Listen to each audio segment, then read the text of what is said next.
દીકરી વાલનો દરિયો. કારણ કે હું પપ્પાને સવાલો કરીને વધારે દુખી કરવા નથી માંગતી.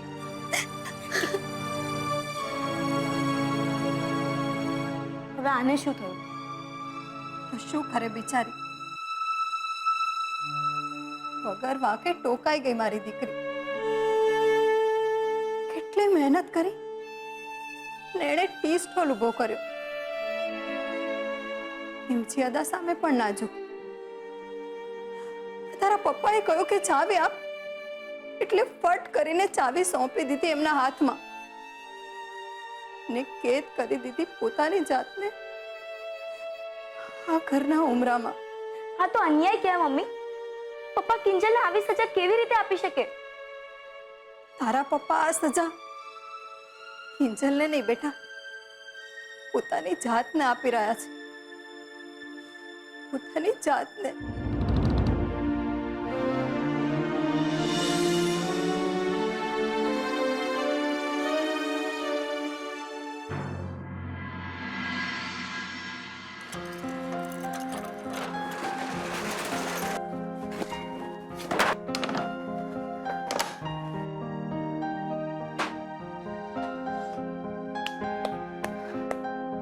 સાહેબ આવો ને.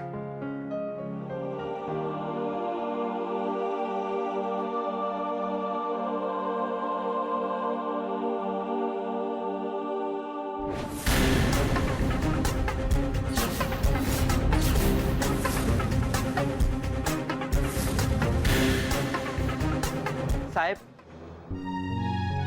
ઉપર તો આવો.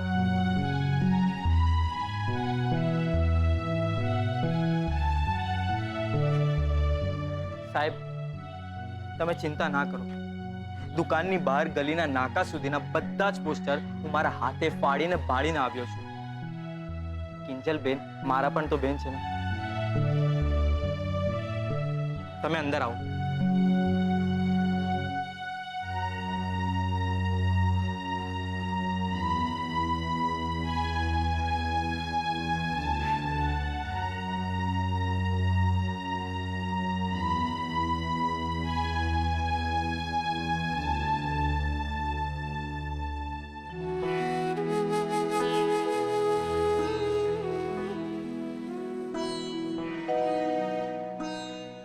બેસો સાહેબ.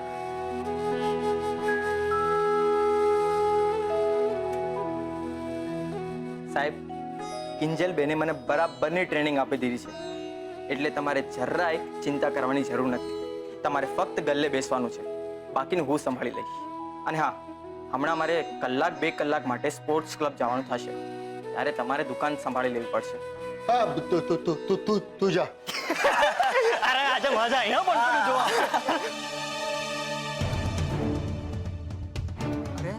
આ તો પોપટ થઈ ગયું. હા યાર, તાજમહેલ ના બદલે કડળભૂસ ઇમારત આવી ગઈ છે ગલ્લા પર. એ શું છે? શું કામ છે? અરે તો જો આવે છે કે છે ક્યાં તાપીનગર ની હેર. અને ડોસાને જોવામાં રસ ક્યાં છે આપણને? એ આ બધા ટાઈલા અહીંયા નહીં હો, નહીતર મૂકા બે. ચા પીવી હોય ને તો બોલો, નહીતર નીકળો. અરે ચા પીવામાં કોને રસ છે? અમારે તો ચાહતની ચુસ્કી લેવી છે. કાકાને કે ઘેર જાય અને એમની રજવાડી દીકરીને મોકલે, એટલે અમે ફૂંક મારતા મારતા ચુસ્કી લઈએ.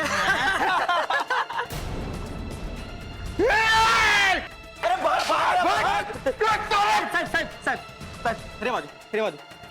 તમારી નકામી તબિયત બગડશે. જવા દો ને. શું કમાવા નકામા લોકોના મોઢે લાગો છો? તમે અંદર બેસો, હું પાણી લઈને આવું છું. ચાલો. હા, આરામ.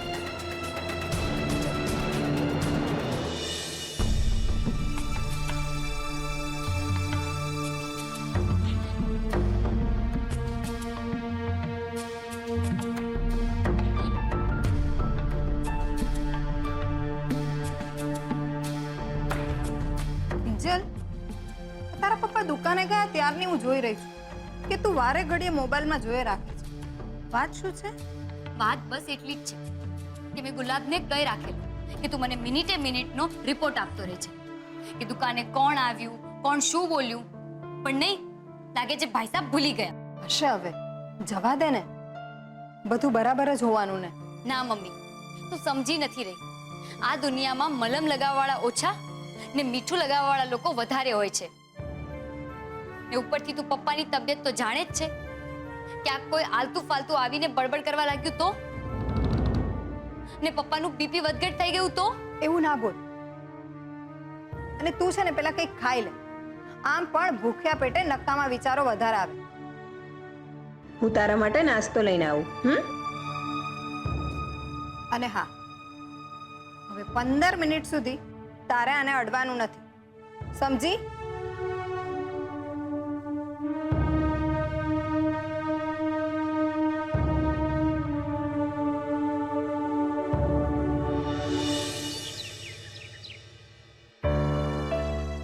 હેલો રૂપેશ, રૂપેશ. મમ્મી, સવારથી સેજલ પાસે હલો હલો જ કરાવે રાખે છે. અરે આટલા હલોમાં તો આખું બરોડા હાલી જશે. હવે મારું મોઢું શું જોઈએ છે? ફોન કરે ને, વાત કર એની સાથે. કે પછી હજુ તમારા અબોલા ચાલુ જ છે? ના મમ્મી, એવું કંઈ નથી. પણ તું પપ્પાને સમજાવ ને. આખી ઓફિસમાં એમને ખાલી સેજલ જ મળી હતી વડોદરા મોકલવા માટે. ના, પણ આખી ઓફિસમાં જો કોઈ ભણેલું ગણેલું અને ઉપરથી ઘરનું કોઈ વિશ્વાસુ હોય તો એ સેજલ જ છે એમ કહી શકાય. એમ તો ઉત્કર્ષ નથી? છે ને, ઉત્કર્ષ છે, પણ એને પણ બે જ હાથ છે ને. જીતેશ હતો ત્યાં સુધી બધું મેનેજ થતું હતું, પણ હવે એ દુબઈ છે. મારે અહીંયા હાથ પર હાથ જોડીને બેસી તો ન જ રહેવાય ને. એ બધું ઠીક છે, પણ તમારે સેજલને જોબ ઓફર કરવાની શું જરૂર હતી? કેમ, એણે તેને કઈ કહ્યું? અરે પદ્મા, પ્લીઝ મારા માટે મસાલાવાળી એક સરસ ચા બનાવી લાવો ને.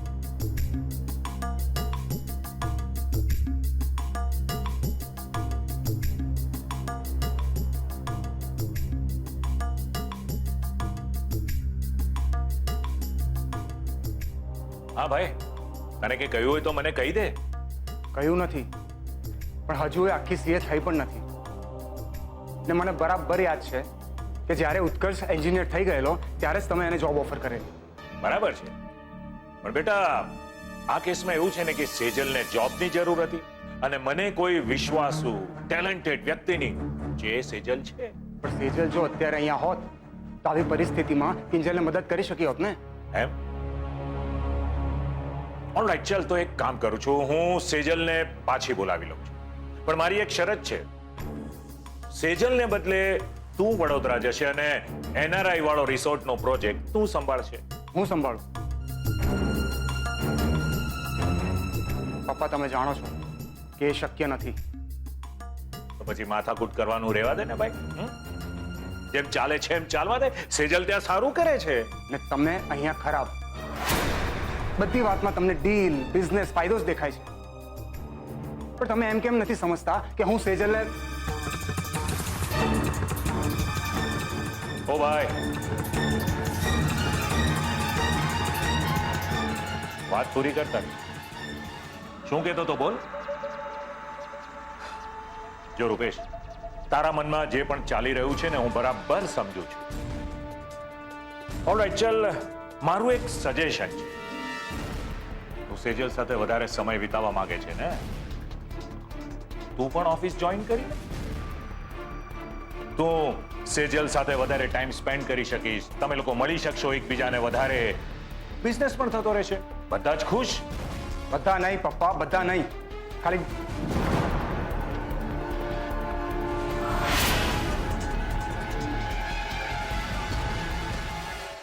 રૂપેશ ક્યાં ગયો? ખબર નહીં. સરસ છે ચા. તમે એને કઈ કહ્યું? અરે હોતું છે કઈ? મેં તો એને એક સિમ્પલ ઓફર મૂકી કે તું પણ ઓફિસ જોઈન કરી લે. ચાલો ગયો. હા રાવ સાહેબ.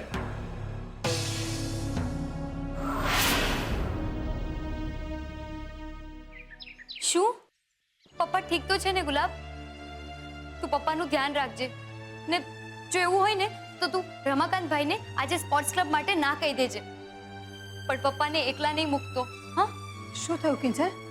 ગુલાબ શું કહેતો હતો? એ શું કે બિચારો, મને તો ખબર જ હતી કે આજે ચા પીવાવાળા ઓછા ને પંચાયત કરવાવાળા લોકો વધુ આવશે, એટલે પપ્પાને ના પાડતી હતી કે રહેવા દો. પણ ના, પણ થયું છે શું? થવાનું શું હતું? આજે દુકાનમાં બે માણસો આવીને ફાલતુ બકવાસ કરી ગયા. હા, હું એક કામ કરું છું, હમણાં ને હમણાં દુકાને જઈને પપ્પાને ઘરે પાછા લઈ આવું છું. ગાંડી થઈ ગઈ છો? તું દુકાને જઈશ? અરે તું દુકાને ના જાય એટલા માટે તો તારા પપ્પા દુકાને ગયા છે. ને તને ખબર છે ને, ત્યાં પંચાયતીઓનો મેળાવડો જામ્યો છે, અને તું ત્યાં જઈશ એટલે બળતામાં ઘી ઉમેરાશે અને આગમાં હવા ભળશે. તો હું શું કરું મમ્મી? એક તરફ ગુસ્સો આવી રહ્યો છે તો બીજી તરફ રડવું.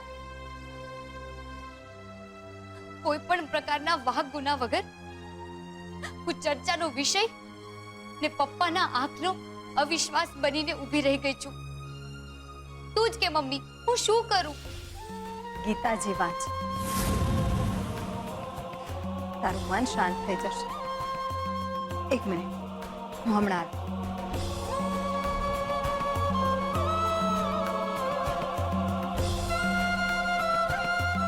લે,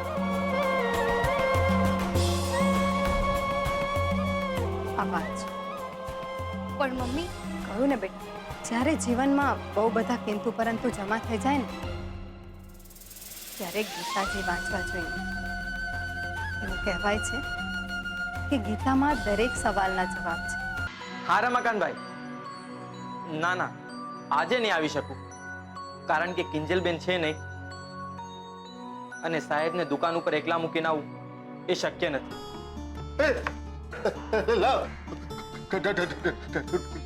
રમાકાંતભાઈ, મને ગુલાબ અડધો કલાકમાં આવે છે. નમસ્તે. અરે સાહેબ, આ તમે શું કર્યું? હું તમને એકલા મૂકીને કેવી રીતે જાઉં? હું કઈ નાનો કેટલો છું? વર્ષોથી દુકાન ચલાવું છું. સારું કાકા આવો ને.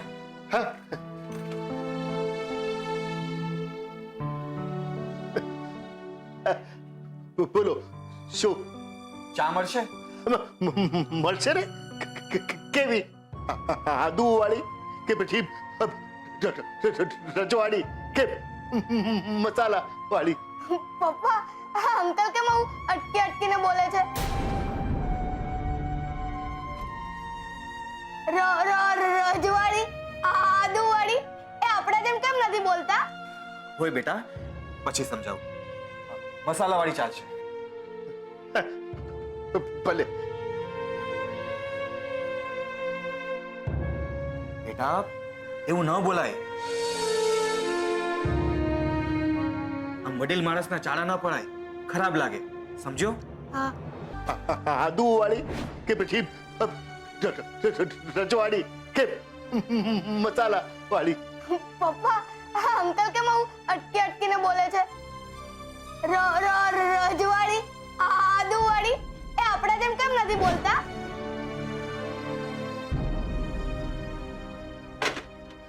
પપ્પા, ચા ક્યારે આવશે? અરે કાકા, કેટલી વાર છે? એ તો જઈએ અમે. લાવ્યો. અરે કાકા, શું કરો છો? કામ ના થતું તો ઘરે બેસો. આ ચા મારા છોકરા પર પડ્યો તો અમારે નથી પીવી ચા. ચાલ બેટા, ચાલ. અર્જુન ડરી ગયો છે. એણે એનું ગાંડિયું નીચે મૂકી દીધું છે અને એ ભગવાન શ્રી કૃષ્ણને કહી રહ્યો છે કે હે કેશવ, હું મારા પોતાના જ લોકોની સામે યુદ્ધ કરું તો મારો ધર્મ અપડાઈ જશે. ત્યારે ભગવાન શ્રી કૃષ્ણ એને કહે છે, હે પાર્થ, હે ગાંડીવધારી અર્જુન, તું જન્મે એક ક્ષત્રિય છે અને ક્ષત્રિય હોવાને નાતે તારો પહેલો ધર્મ ધર્મની રક્ષા છે.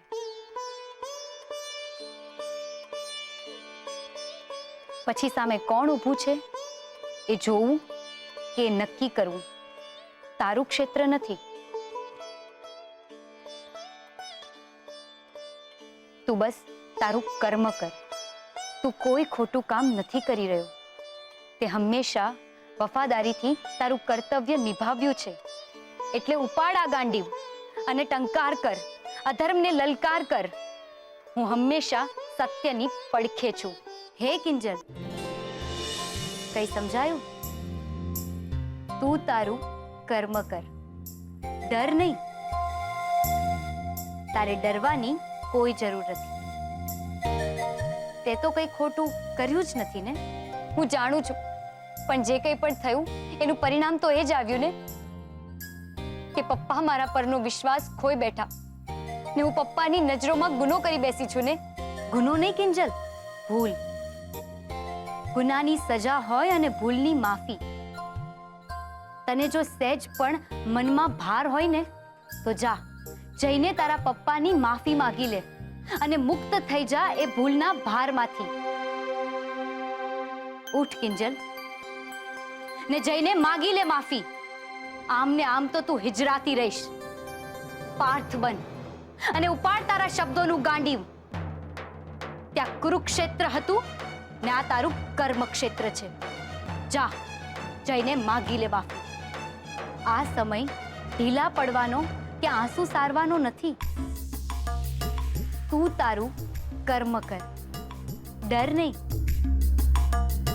ગીતામાં એમ પણ લખાયું છે કે ભગવાન ફક્ત અર્જુનના નથી.